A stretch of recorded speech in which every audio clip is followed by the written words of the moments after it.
এই রতন, কি খবর তোমার? তুমি তো একেবারে নিরুদ্দেশ হয়ে গেলে, খুঁজি পাওয়া যায় না। আর বলো না।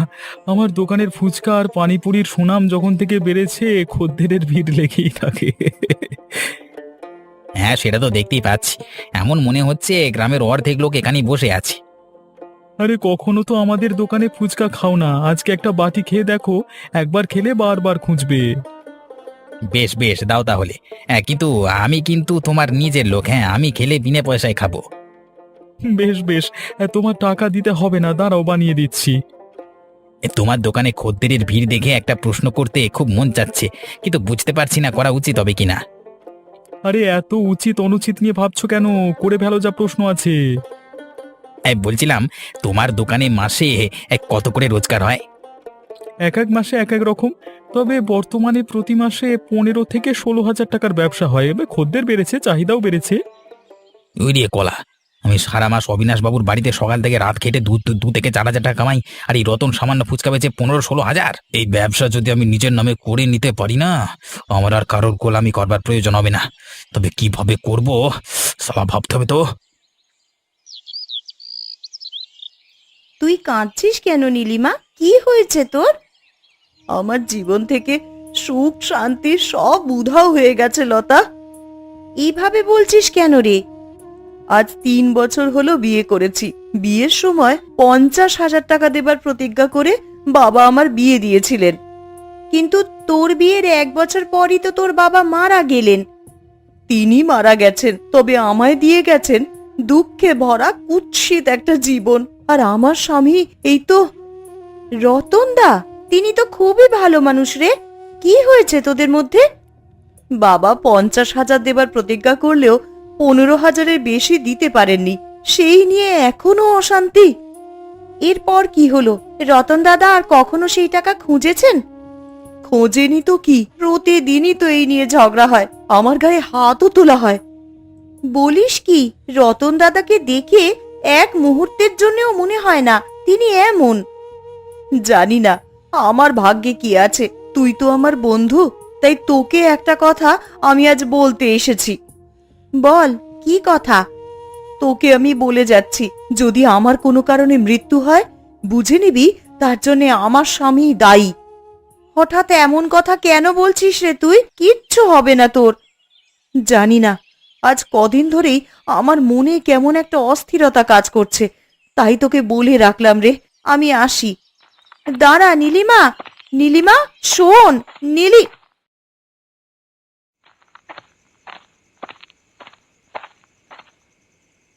আরে রতন, দেখছি কোথায় যাচ্ছ?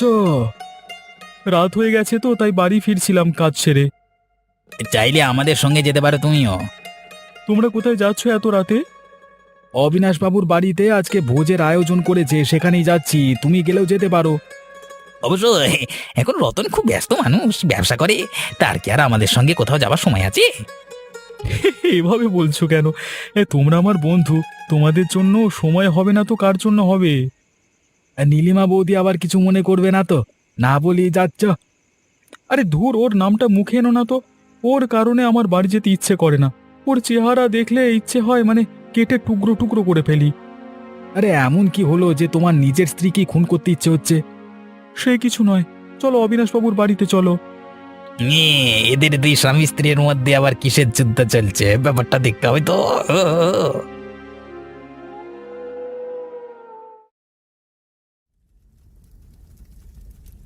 এত করে তোমাকে বললাম তোমার বাপের বাড়ি গিয়ে বাকি 35,000 টাকা নিয়ে আসতে, এখনো গেলে না? আমি কোন মুখে গিয়ে বাড়িতে দাঁড়াবো? বাবা এখন আর এই পৃথিবীতে নেই। এই সময় গিয়ে আমি টাকা খুঁজবো? তাদের অবস্থা তো ভালো নয়। আমি অত শত বুঝি না, আমার ওই টাকা চাই তো চাই। কেন টাকার জন্য এত মরিয়া হয়ে উঠেছ তুমি? কি হয়েছে কি তোমার? আবার ফুচকার ব্যবসা আমি আরো বাড়াতে চাই, আর তার জন্য টাকার প্রয়োজন। তুমি কোথা থেকে এনে দেবে আমি জানি না, আমার টাকা চাই।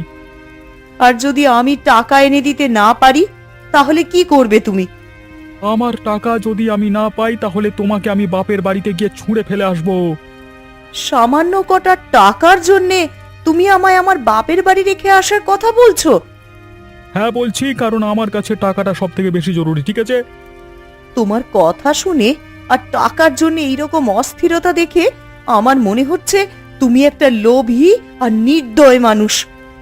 তোর এত সাহস! এই এই সালি, তুই আমাকে লোভী বললি? দাঁড়া, তোর কাছে দেখাচ্ছি মজা।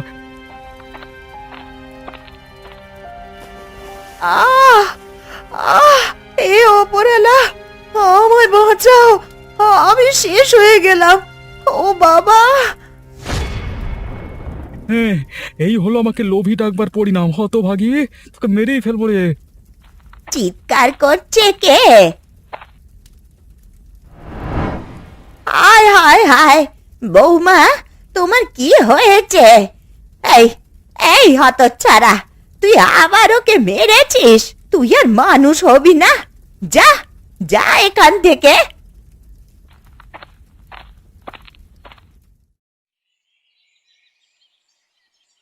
কি কুলাঙ্গার সন্তান যে আমি পেটে ধরেছি লতা, দেখ আজ মেয়েটার কি অবস্থা করে দিয়েছে।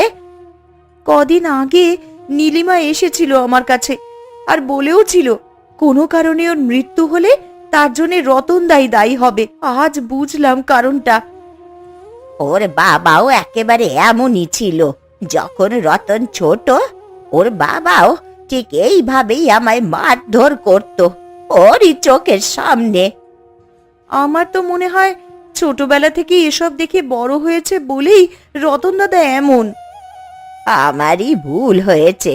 যখন ছেলেটা ছোট ছিল তখনই যদি ওকে ওর বাবার কাছ থেকে দূরে সরিয়ে নিয়ে গিয়ে মানুষ করতাম, তাহলে হয়তো আর ছেলেটা এমন হতো না রে। থাক মাসিমা, অতীতে কি হয়েছে তা নিয়ে ভেবে এখন আর নিজেকে দোষ দিয়ে কোনো লাভ নেই। ছেলেপুলেকে শাসন করাটা খুবই দরকার, বুঝলি লতা? আমি তো তা পারিনি, তাই আজ মাসুল দিতে হচ্ছে।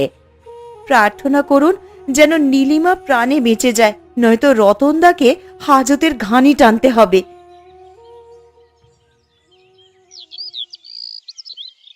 বাহ বাহ বাহ বাহ, আজকে তাহলে কাজ ছেড়ে এখানে এসে বসার ফুসরত তুমি পেলে রতন।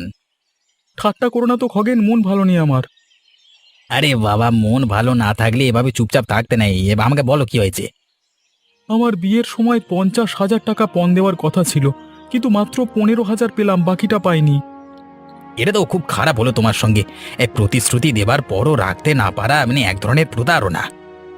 এই নিয়ে আমার আর স্ত্রীর মধ্যে অনেক ঝামেলা হয় প্রত্যহ। আজ তো এমন অবস্থা করেছি, হাসপাতালে নিয়ে গেছে ওকে। তুমি কিছু ভুল করেছো বলে আমি মনে করি না। স্ত্রীদের এভাবেই সাহায্য করতে হবে। একদিকে টাকার চিন্তা, আবার এদিকে স্ত্রীর অবস্থা খুব একটা ভালো নয়, জানি না কি হয়। এখন তোমার স্ত্রীর কি হবে সেটা তো জানি না। আর যদি টাকার সমস্যার সমাধান করতে চাও তো উপায় আছে। কি উপায়? তুমি আরেকটা বিয়ে করো। হ্যাঁ মানে আর এমন সুন্দরী আর বড় লোকের মেয়ে খুঁজবে যেন যত টাকা চাও দিতে রাজি থাকে। তুমি কি পাগল হলে? অবশ্য আমিও একবার ভেবেছিলাম, কিন্তু তখন আমার স্ত্রীর ইচ্ছের বিরুদ্ধে করলে এসে থানায় গিয়ে মামলা করে বসবে আবার। এর সমাধানও আছে, তবে সেটা তুমি পারবে না, ছাড়ো। তো বলো না কি সমাধান, অবশ্যই পারবো আমি। দ্বিতীয় স্ত্রী আনতে হলে পথের কাঁটা নীলিমাকে রাস্তা থেকে সরিয়ে দাও। ও থাকলে সব অসম্ভব। তা তো জানি, কিন্তু ওকে নিজের পথ থেকে সরাবো কি করে?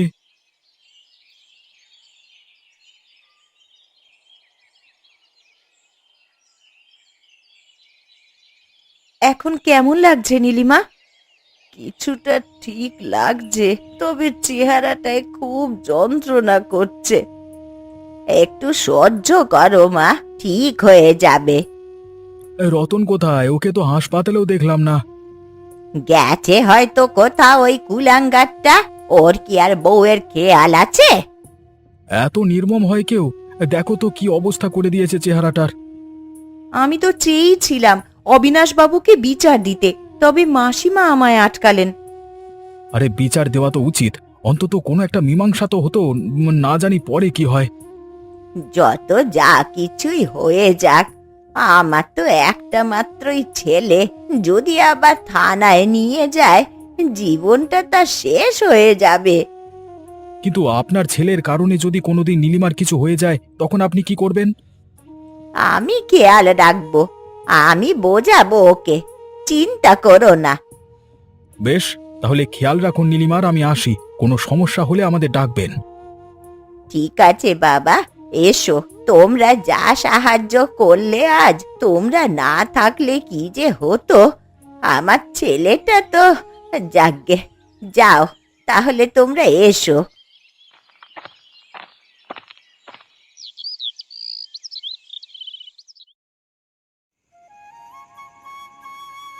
গিন্নি, গিন্নি কোথায় তুমি?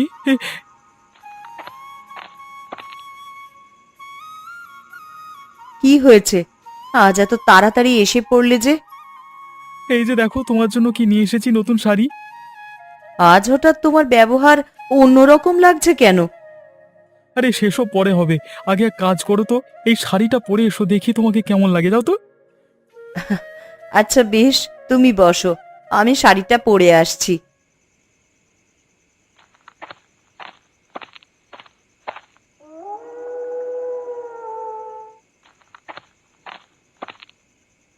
বাহ, তোমাকে কিন্তু শাড়িটা বেশ মানিয়েছে।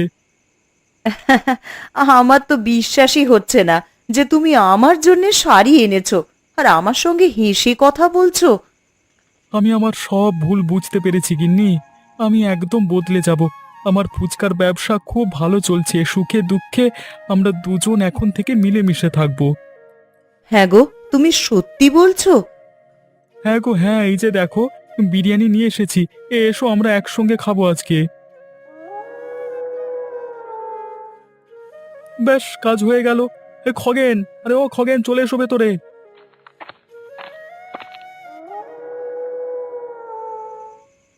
নমস্কার বাবু।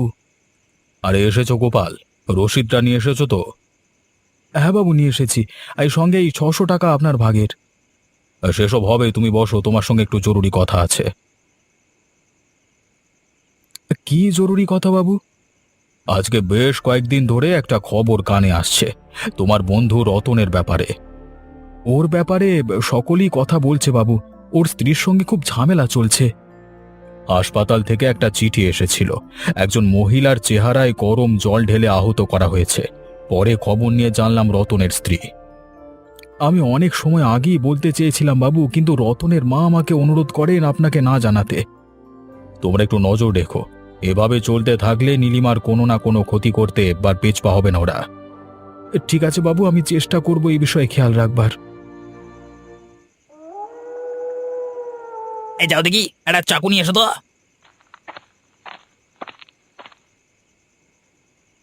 এই নাও চাকু, কিন্তু তুমি এটা দিয়ে কি করবে? আরে দেখতে থাকো কি করি, চিন্তা করো না, আজকেও মরবেই।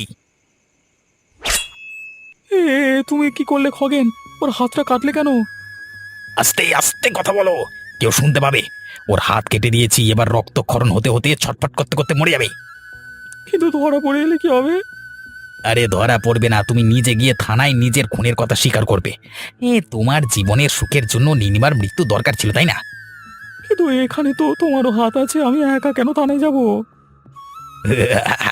আরে তুমি নিজের ভুল স্বীকার করে হাজতে কিছুদিন থাকবে, আর আমি বাইরে থেকে তোমাকে ছাড়ানোর ব্যবস্থা করব। এরপর আর কোনো চিন্তা থাকবে না। বেশ বেশ, আমি তাহলে তাই করব, কিন্তু তুমি সত্যি আমাকে ছাড়িয়ে নেবে তো? আরে হ্যাঁ হ্যাঁ, আর যতদিন তুমি হাজতে থাকবে আমি তোমার ফুচকার দোকান সামলাবো। লাস্টটা এখানেই থাক, তুমি বাড়িতে তালা লাগিয়ে চলো, আমার বাড়ি চলো।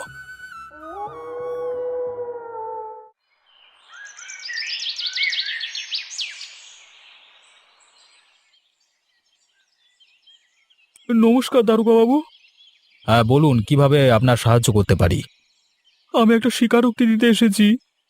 কিসের স্বীকারোক্তি, বলুন। আমি গতকাল রাতে আমার স্ত্রীকে খুন করে ফেলেছি।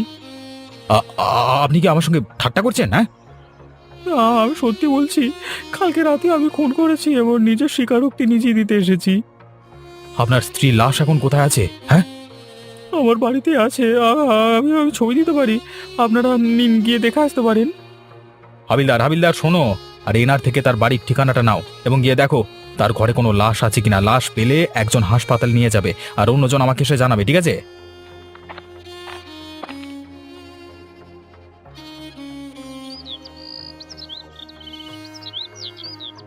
এই বাবু, আমরা ইনার ঘরে গিয়ে একটা লাশ শনাক্ত করেছি, হাসপাতালে নিয়ে যাওয়া হয়েছে। কেন এমনটা করলেন আপনি? আমার স্ত্রীর সঙ্গে আমার নিত্য কলহ লেগেই থাকতো, আমার আর ভাল লাগছিল না, তাই ওকে মেরে ফেলেছি। হাবিলদার, ওকে হাজতে ঢোকাও আর পরিবার পরিজনকে খবর দাও। বাবু প্রণাম, কেমন আছেন? আরে এসো গোপাল, যখন থেকে রতন হাজতে গেছে তোমরা সকলে আমার বাড়ি আসা বন্ধ করে দিয়েছো একেবারে। 4 মাস হয়ে গেল, আদালতে এখনো মামলা চলছে। আমার বিশ্বাস হচ্ছে না রতন এমনটা করেছে।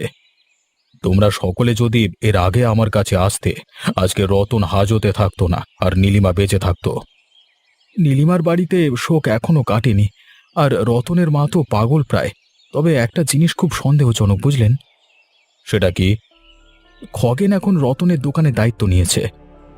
খগেন? সে কেন রতনের দোকান সামলাবে? সে তো আমিও জানি না, কিন্তু লোকে বলছে খগেন জোচ্চুরি করেছে। 25 টাকার ফুচকা সে 55 টাকায় বিক্রি করে। আমার খুব সন্দেহ হচ্ছে। গোপাল, আমি নিজে কি রতনকে থানা থেকে আনিয়ে একবার জিজ্ঞাসাবাদ করব? করলে তো খুব ভালো হয় বাবু, একবার না হয় ডেকে আনুন, দেখুন কি হয়। রতন এসব কথা পরে হবে, আমি যা জিজ্ঞাসা করব তার উত্তর সত্যি সত্যি দেবে। সত্যি বললে বাবু আপনি আমাকে হাজত থেকে ছাড়িয়ে নেবেন? হ্যাঁ, থানা থেকে বের হওয়ার এতই যখন ইচ্ছে তখন খুন করেছিলে কেন? ভুল করেছিলাম বাবু, তবে দোষ আমার একার নয়। আরেকজন আছে যে এসব কিছুর মূল, ওই খগেন। ও জোচ্চোর জালিয়াত, ও আমার স্ত্রীর খুন করতে আমাকে উস্কে দিয়েছে। তার মানে নীলিমার খুন তুমি খগেনের বলা কথায় করেছো, তাই তো? তার মানে এসব খগেনের হাত ছিল? হ্যাঁ বাবু, এমনকি ও নিজে ছুরি দিয়ে নীলিমার হাত কেটে ওকে মেরেছিল। আমি তো শুধু পরিকল্পনা অনুসরণ করেছিলাম, আমাকে ফাঁসি দিয়ে দিল। দারোগাবাবু, খগেনকে গিয়ে ধরুন এবং হাজতে পুরে ভালো মতো যত্নার্তি করুন তো। অবশেষে সত্যিটা সকলের সামনে এলো। গত 5টা মাস আমি যে কিভাবে ছিলাম, খগেনকে বিশ্বাস করাটা আমার বিরাট ভুল ছিল। আরে ওসব ছাড়ো, ওর ভুলের শাস্তি ও পেয়ে গেছে। এখন সারা জীবন হাজতে বসে কাঁদবে। কিন্তু এসবের পরও আমার একটাই আক্ষেপ, আমার স্ত্রী এতে কখনো ফিরে আসবে না। নীলিমা খুবই ভালো মেয়ে ছিল, ওর সঙ্গে খুবই অন্যায় হয়েছে। তোর এমনটা করা উচিত হয়নি। আমার নিজের ভুলের জন্য আমি সারা জীবন নিজেকে ক্ষমা করতে পারবো না। তাও অন্তত তুই নিজের ভুল বুঝতে পেরেছিস, কিন্তু একটা নিরীহ প্রাণ ঝরে গেল। আমি আর সারা জীবনে কখনো বিয়ে করব না গোপাল। সারা জীবন আমি নীলিমার স্মৃতি নিয়ে কাটিয়ে দেব। তুই তোর দোকানটা আবার চালু কর, আগের মতো ব্যবসায় মন দে, নিজের এই অন্ধকার অতীতটা থেকে শিক্ষা নে। নীলিমার আত্মা হয়তো আমাকে কখনো ক্ষমা করবে না, তবে আমি একটা ছোট্ট সিদ্ধান্ত নিয়েছি গোপাল। কিসের সিদ্ধান্ত রতন? আমার ব্যবসা থেকে আমি যা রোজগার করব তার সব টাকা আমি দুঃখী অসহায় মানুষদের মাঝে বিলিয়ে দেব। এটা তো খুবই ভালো সিদ্ধান্ত। এমনটা করলে তোর ভুলের অনেকটা প্রায়শ্চিত্ত হবে। দোকানের নামটাও নীলিমার নামে নামকরণ করব। আমি চাই আমার আশেপাশে সব ক্ষণে ওর নাম আর স্মৃতি ভাসুক। সত্যি, মানুষ যখন বেঁচে থাকে তখন আমরা তার মূল্য বুঝতে পারি না, আর যখন চলে যায় সব কিছুতেই তাকে খুঁজতে থাকি। এই একটা আক্ষেপ আমাকে সারা জীবন নিজের চোখে ছোট করে রাখবে। আচ্ছা, এখন কান্নাকাটি ছাড়, চল তোকে তোর দোকানের সামনে নিয়ে যাই। তুই আমার সত্যিকারের বন্ধু রে, চল।